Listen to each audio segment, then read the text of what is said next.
جب بندہ دعا مانگتا ہے تو اس کی دعا قبول نہیں ہوتی، وہ مدد مانگتا ہے تو مدد نہیں ملتی، وہ راستہ تلاشتا ہے تو راستہ نہیں ملتا۔ وہ میز پہ نقلی اشیاء الٹ پلٹ کر رہی تھی، خالی پرس ساتھ ہی اوندھا رکھا تھا۔ کیا ڈھونڈ رہی ہو؟ سفیر نے اپنی ممی کو چابیاں دینے کے لیے کہا تھا، یہیں پرس میں رکھی تھی، پتہ نہیں کہاں چلی گئی۔ عبدالرحمن ٹھیک کہتا ہے، عائشہ گل کبھی کچھ نہیں کر سکتی۔ وہ یہ اس لیے کہتا ہے کہ تاکہ عائشہ گل سب ہی کچھ کرنا سیکھ لے۔ اس کی بات پہ اس نے ایک تلخ مسکراہٹ کے ساتھ سر جھٹکا اور چیزوں کو واپس پرس میں ڈالنے لگی۔ وہ چابی یقیناً کہیں اور رکھ کر بھول گئی تھی۔ آنے والے چند دنوں میں پڑھائی کا بوجھ ذرا بڑھ گیا تھا اور کلاسز کا شیڈول پہلے سے سخت ہو گیا تھا، تو وہ دونوں ٹیسٹ تیار کرنے اور دینے میں ایسی مصروف ہوئی کہ کہیں آ جا نہیں سکی۔ وہ 10 مارچ کے دن تھے۔ استنبول پہ چھایا قہر ٹوٹ رہا تھا اور باہر کی رسیلی ہوا ہر گلاب اور ٹیولپس کھلا رہی تھی۔ اب صبح سویرے گھاس پہ برف کی جمی ہوئی سفید تہ نظر نہیں آتی تھی اور سبانجی کا سبزہ اپنے اصل رنگ میں لوٹ رہا تھا۔ ایسے ہی ایک دن ان دونوں نے ٹاپ کپی پیلس میوزیم جانے کا پروگرام بنایا، مگر اسی وقت ہالے آ گئی۔ اس کے پاس دوسرا پروگرام تھا، میلو کینڈ میں میلاد ہو رہا ہے، چلو گی؟ کیوں نہیں، اس بہانے تھوڑا سا ثواب بھی کما لے گی، ورنہ میں نے اور حیا نے ایسے کوئی نیکی کرنی نہیں ہے۔ ڈی جے اپنا پرس بند کرتے ہوئے بولی تھی، ویسے ربیع اول ختم ہو چکا ہے یا ہونے والا ہے؟ ہو چکا ہے، یہ تو اسٹوڈنٹس کا میلاد ہے اور پڑھائی کے باعث ملتوی ہوتا جا رہا تھا، اس لیے اتنا لیٹ کیا ہے۔ اب چلو۔ میلاد میں درس دینے والی لڑکی اونچی چوکی پہ بیٹھی تھی، سامنے رکھی چھوٹی میز پر کھلی کتاب سے پڑھ کر ترک میں درس دے رہی تھی، ساتھ ہی وہ ایک شرمندہ نگاہ سامنے دیگر لڑکیوں کے ساتھ بیٹھی حیا اور خدیجہ پہ بھی ڈال لیتی، جو سروں پہ دوپٹے لپیٹے بہت توجہ سے درس سن رہے تھے۔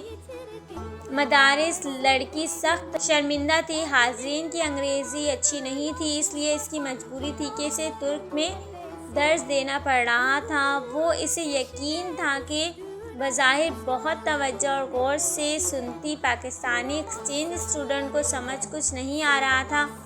درس ختم ہوا تو وہ لڑکی ان کی طرف آئی اور بہت معذرت خواہ انداز میں ان کو دیکھا، آپ کی سمجھ میں تو کچھ نہیں آیا ہوگا۔ لے، سمجھ کیوں نہیں آیا؟ ڈی جے نے ناک سے مکھی اڑائی۔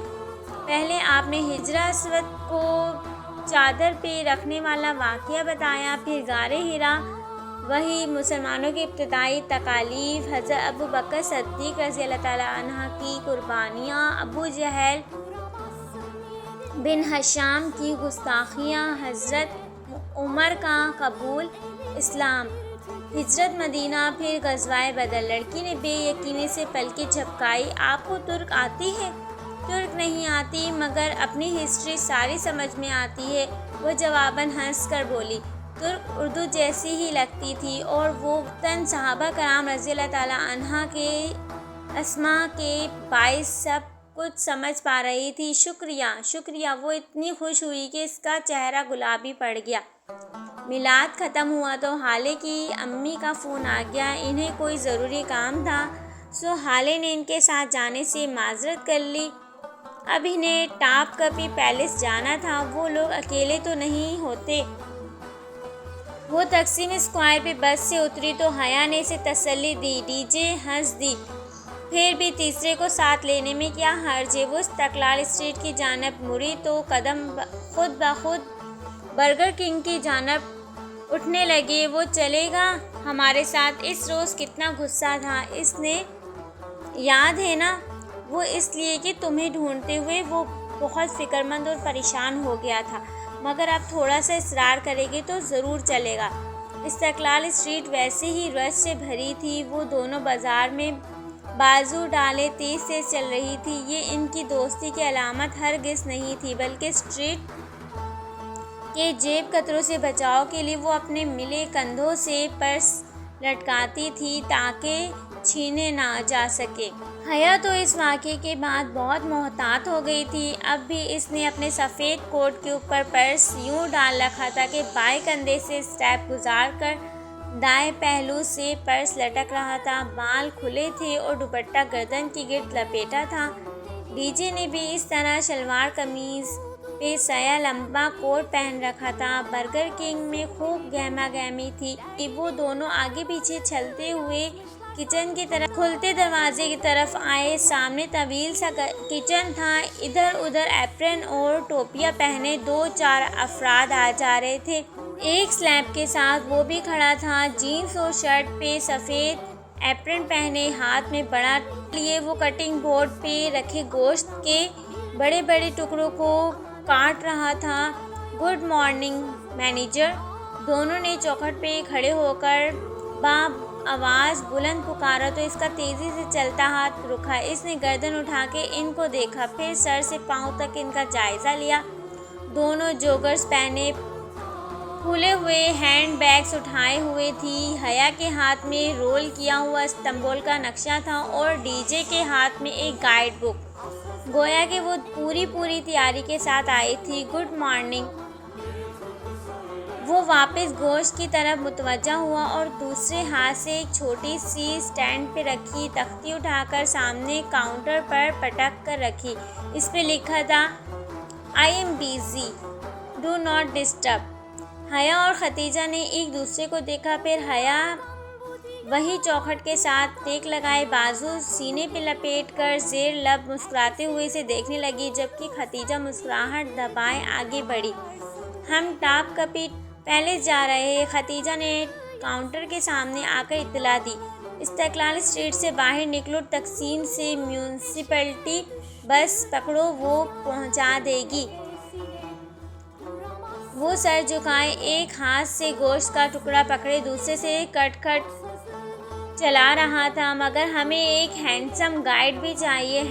"ہینڈسم گائیڈ ابھی مصروف ہے، کسی اور غیر ہینڈسم گائیڈ سے رابطہ کرو"۔ ڈی جے نے پلٹ کر حیا کو دیکھا، اس نے مسکراتے ہوئے شانے اچکائے۔ وہ واپس جہان کی طرف مڑی۔ "تو آپ ہمارے ساتھ نہیں چلیں گے"؟ "بالکل بھی نہیں، تم میں سے پھر کوئی ٹاپ کپی کے قلعے میں گم ہو جائے گی اور میرا پورا دن برباد ہوگا"۔ "ایک دفعہ پھر سوچ لیں، لکھ کر دے دوں"۔ وہ کہتے ہوئے ٹکڑوں کو ایک طرف ٹوکری میں رکھنے لگا۔ اس کے ہاتھ مشینی انداز میں چل رہے تھے۔ "اچھا، ایک بات بتائیں، استقلال اسٹریٹ میں جیب کترے ہوتے ہیں نا"؟ ڈی جے نے اس کے سلور اسمارٹ فون کو دیکھتے ہوئے کہا، جو قریب ہی چارجنگ پہ لگا ہوا تھا۔ "ہاں"۔ "تو سمجھیں آپ کی جیب کٹ گئی"۔ ڈی جے نے ہاتھ بڑھا کر فون اٹھا لیا اور حیا کے ساتھ آ کھڑی ہوئی۔ فون والا ہاتھ اس نے کمر کے پیچھے کر لیا۔ "کیا مطلب"؟ اسے شاید کا جھٹکا لگا تھا۔ وہ ہاتھ روک کر انہیں دیکھنے لگا تھا۔ "مطلب یہ کہ اگر آپ ہمارے ساتھ ٹاپ کپی پیلس نہیں چلیں گے تو ہم اس موبائل کو بیچ کر آدھا جواہر تو خرید ہی لیں گے"۔ "ویسے فون اچھا رکھا ہوا ہے آپ نے"۔ وہ الٹ پلٹ کر کے موبائل دیکھنے لگی۔ "پاکستانی روپوں میں 2-2.5 لاکھ سے کم کا تو نہیں ہوگا"۔ وہ چھرا رکھ کر ان کے سر پہ آ پہنچا۔ "میرا فون واپس کرو"۔ کڑی نگاہوں سے انہیں دیکھتے ہوئے اس نے ہاتھ بڑھایا۔ "ٹاپ کپی سے واپسی پہ دے دوں گی، وعدہ"۔ "مطلب تم لوگ مجھے یرغمال بنا لے کر جاؤ گی"؟ "کوئی شک"؟ وہ پہلی دفعہ بولی۔ "ٹھیک ہے، مگر یہ آخری بار ہے، پھر میں کبھی تم دونوں کے نکمیوں لڑکیوں کے ساتھ اپنا دن برباد نہیں کر دوں گا"۔ وہ ایپرن گردن سے اتارتے ہوئے مسلسل بڑبڑا رہا تھا۔ "اور آج تم دونوں میں سے کوئی کھوئی تو میں بہت برا پیش آؤں گا"۔ ہاتھ دھو کر جیکٹ پہنتا وہ اس کے ساتھ باہر نکلا۔ ٹاپ کپی سراہی کے سامنے وہ ساتھ چل رہے تھے۔ حیا درمیان میں تھی اور وہ دونوں اس کے اطراف میں۔ "جہان، یہ ٹاپ کپی سرائی کا کیا مطلب ہوتا ہے"؟ "میں ایک یرغمال شدہ گائیڈ ہوں اور یرغمال عموماً خاموش رہتے ہیں"۔ وہ جیکٹ کی جیبوں میں ہاتھ ڈالے چیونگم چباتا شانے اچکا کر بولا۔ "میں بتاتی ہوں، ٹاپ کپی کا ٹاپ دراصل اردو والا ٹوپ ہی ہے۔ جیسے تقسیم ٹاکسیم بنا، ویسے ہی ٹوپ ٹاپ بن گیا۔ کپی کہتے ہیں گیٹ کو، سراہے ہو گیا محل۔ سو توپ کپی سراہے بنا cannon gate palace. Topkapi palace 400 سال تک سلاطین کا محل رہا۔ سرمئی عظیم الشان قلعہ نما محل جہاں خاص کمروں کے پہرے دار گونگے بہرے ہوا کرتے تھے تاکہ راز محل سے باہر نہ نکلے، اور جس کے کون نما مینار شاہانہ انداز میں اوپر کو اٹھے ہوئے تھے۔ سلطان کا عظیم ورثہ اور اثاثے چینی پورسلن کے نیلے اور سفید رنگ کے ایسے برتن جن میں اگر زہر ملا کر کھانا ڈالا جاتا تو برتن کا رنگ بدل جاتا۔ 86 قیرات کے جواہرات سے مزین سلطان کے شاہی لباس نگاہوں کو خیرہ کرتے تھے۔ یہ منحوس گھاٹ ہمارے سر پر نہ کھڑا ہوتا تو میں کسی طرح 2-4 ہیرے تو توڑ ہی لیتی۔ ڈی جے آنکھیں چندیاں دینے والے قیمتی پتھروں کو دیکھ کر سخت ملال میں گھر چکی تھی۔ پولین آف ہولی مینٹل کے حصے میں دینی مطربات تھے۔ وہ ایک اونچا ہال تھا، منقش دیوار، رنگ برنگی ٹائلز پہ سجے چمکتے فرش، بلند بالا ستون، حیا ارد گرد نگاہیں دوڑاتی، شیشے کی دیواروں میں مقید تاریخی اشیاء کو دیکھتی آگے بڑھ رہی تھی۔ دفتن ایک جگہ رکی اور شوکیس میں سجے ایک تبرک کو دیکھا۔ وہ ایک ٹیڑھی رکھی ہوئی چھڑی تھی، بھوری سی چھڑی جو شیشے میں مقید تھی۔ وہ گردن ترچھی کر کے اس کو دیکھنے لگی، پھر ارد گرد نگاہیں دوڑائی۔ کیپشن سامنے ہی لگا تھا، اسٹاف آف موسیٰ، حضرت موسیٰ علیہ السلام کا عصا۔ اس کی آنکھیں کھل گئی، لب نیم داں ہو گئے۔ لمحے بھر کو وہ دور کھڑی ڈی جے کا بازو قریب دبوچ کر اسے ادھر لائی۔ ڈی جے، یہ حضرت موسیٰ علیہ السلام کا عصا ہے؟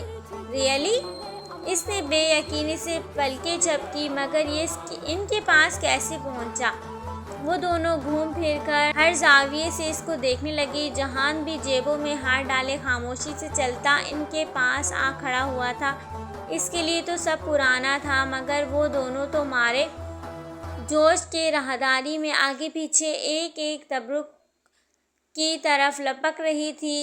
ان کے دوپٹے سروں پہ آ گئے تھے۔ کعبہ کا تالا، حضرت داؤد علیہ السلام کی تلوار، حضرت یوسف علیہ السلام کا صافہ، حضرت ابراہیم علیہ السلام کا برتن، آپ صلی اللہ علیہ وسلم کے قدموں کے نشان، آپ کا لباس، دانت مبارک، آپ کی تلوار اور بہت سے صحابہ کی تلوار۔ ڈی جے، کیا یہ شیشے کی دیوار غائب نہیں ہو سکتی اور ہم اس تلوار کو چھو نہیں سکتے؟ وہ دونوں نبی کریم صلی اللہ علیہ وسلم کی تلوار کے سامنے کھڑی تھی۔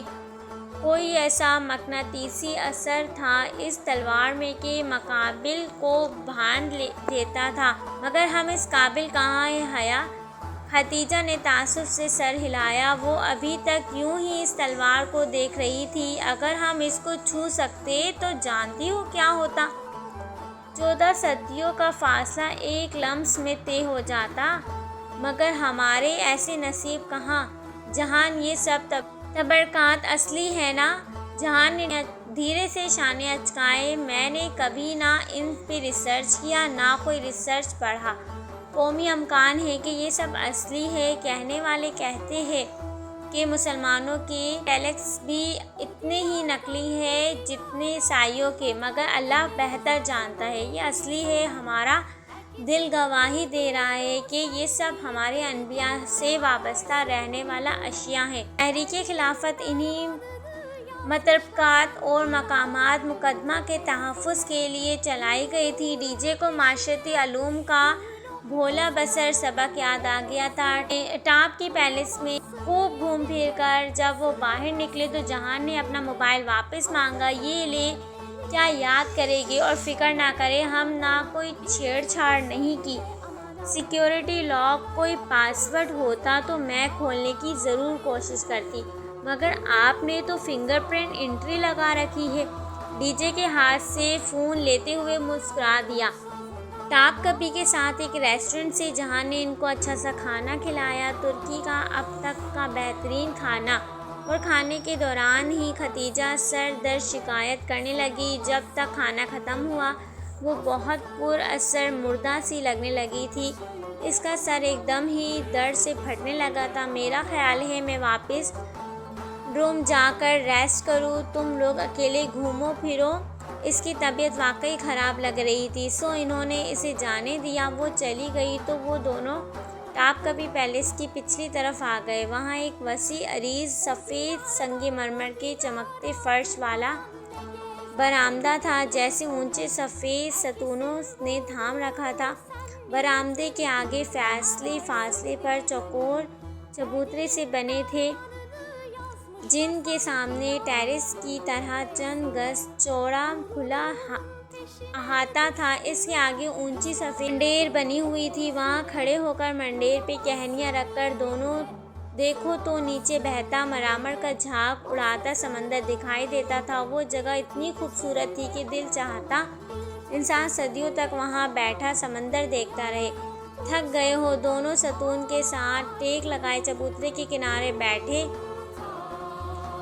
جب حیا نے پوچھا، اسے جہان ذرا تھکا تھکا لگا تھا۔ نہیں میں ٹھیک ہوں، ذرا سا بخار ہے شاید۔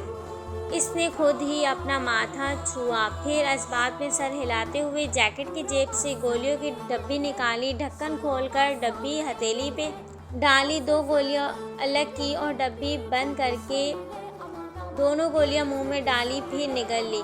میرے پاس پانی تھا۔ وہ اپنا پرس کھولنے لگی لیکن تب وہ نکل چکا تھا۔ تم ٹھیک ہو؟ تشویش سے اس کا چہرہ دیکھ رہی تھی۔ صبح ریسٹورنٹ سے نکلتے ہوئے سے یوں ہی جہان کی آواز دھیمی لگی تھی، مگر اس نے پوچھا نہیں۔ اب شاید اس کا بخار شدید ہو گیا تھا، کیونکہ چہرے پہ اثرات آنے لگے تھے۔ سرخ ہوتی آنکھیں اور نڈھال سا چہرہ۔ بس میں نے دیکھ لیا سمندر، اب واپس چلتے ہیں۔ تمہیں گھر جا کر ریسٹ کرنا چاہیے۔ گھر جاتے جاتے گھنٹہ لگ جائے گا۔ میں نے ابھی دوائی لی ہے، اس کا اثر ہونے میں ذرا وقت لگے گا۔ ابھی یہیں بیٹھتے ہیں، وہ نفع میں سر ہلاتے ہوئے تھکان سے کہہ رہا تھا۔ چند لمحے خاموشی سے بیٹھ گئے۔ ان چبوترے پہ دور دور تک ٹولیوں کی صورت میں سیاح بیٹھے نظر آ رہے تھے۔ بہت سے لوگ آگے منڈیر کے ساتھ کھڑے ہوئے سمندر کو دیکھ رہے تھے۔ میں تھوڑی دیر یہاں لیٹ جاؤں؟ تم اکیلی بور تو نہیں ہوگی؟ ابھی میں واپس نہیں جانا چاہتا، میری لینڈ لیڈی شاید آج آئے جھگڑا کرنے۔ میں فی الحال اس کا سامنا نہیں کرنا چاہتا۔ نہیں نہیں، تم لیٹ جاؤ۔ یہ شال لے لو۔ اس نے بیگ سے شال نکال کر اسے تھما دی۔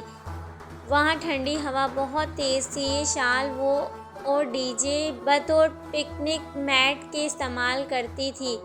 تھینکس۔ وہ ستون کے ساتھ فرش پہ لیٹ گیا، آنکھوں پہ بازو رکھے وہ گردن تک شال کمبل کی طرح ڈالے۔